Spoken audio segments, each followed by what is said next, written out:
गलियां गंदी, घर वीरान, आंखें उदास। क्या जानना चाहते हैं एक बूढ़ी औरत ने कैसे एक गांव को साफ, सबसे हरा भरा और खुशहाल कैसे बना दिया। ये गांव कभी समृद्ध था, खुशहाल था। बड़े बड़े घर, महंगे वाहन, रंग बिरंगे कपड़े और गलियों में हमेशा हंसी गूंजती थी। पर समय के साथ गांव के बच्चे शहर चले गए। ज्यादातर लोग अब केवल पैसे भेजते थे। गांव की जिंदगी से उनका कोई लेना देना नहीं था। गलियां गंदगी से भर गई, खुले स्थान वीरान हो गए, कचरा भर गया और घरों की छतों पे वीरानापन, धूल और कुछ बुजुर्गों की आंखों में अकेलापन आ गया। गांव की हरियाली जैसे मर चुकी थी।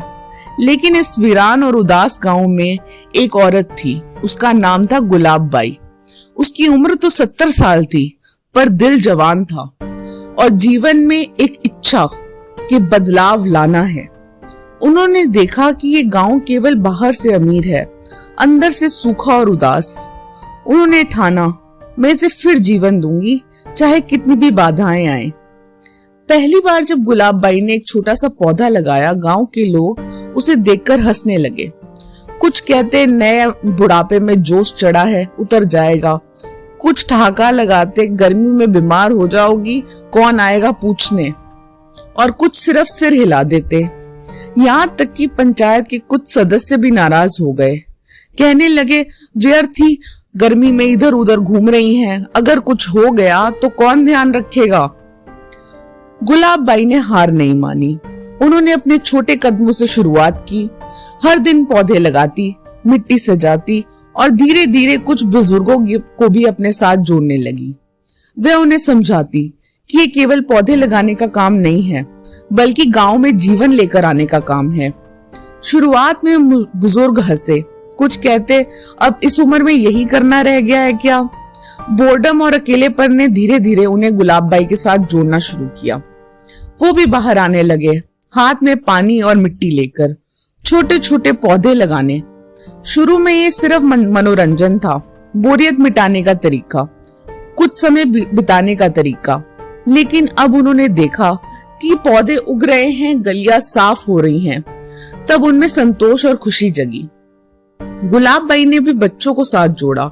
शहर से आए कुछ बच्चे उन्हें देखकर पूछते, दादी ये सब कैसे किया जाता है। और गुलाब बाई हंस देती, बेटा प्यार और धैर्य से कुछ भी किया जा सकता है। छोटे छोटे कदम बड़ा बदलाव लाते हैं। हर दिन संघर्ष होता, सूरज की तपती गर्मी, सूखी मिट्टी और लोगों का हंसी ठट्ठा। कई बार पंचायत फिर रोकने आती, सब व्यर्थ है, कुछ हो जाएगा, कौन संभालेगा, वही सब बातें। पर गुलाब बाई नहीं मानी और छोटे परिणाम ने पंचायत के कुछ सदस्यों का मन भी बदल दिया था। उन्होंने देखा कि बुजुर्गों में उत्साह लौट रहा है, गलियों में सफाई हो रही है और पौधे हरे भरे होने लगे हैं। धीरे धीरे गांव बदल रहा था।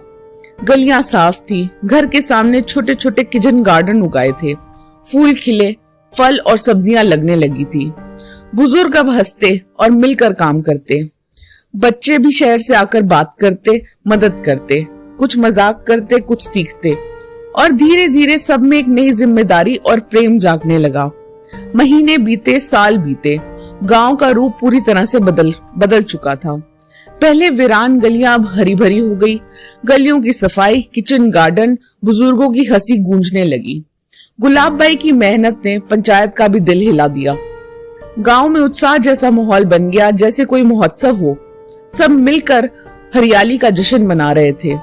गुलाब बाई ने यह दिखा दिया था कि उम्र, बाधाएं और विरोध कभी सच्चे प्रयास को रोक नहीं सकते।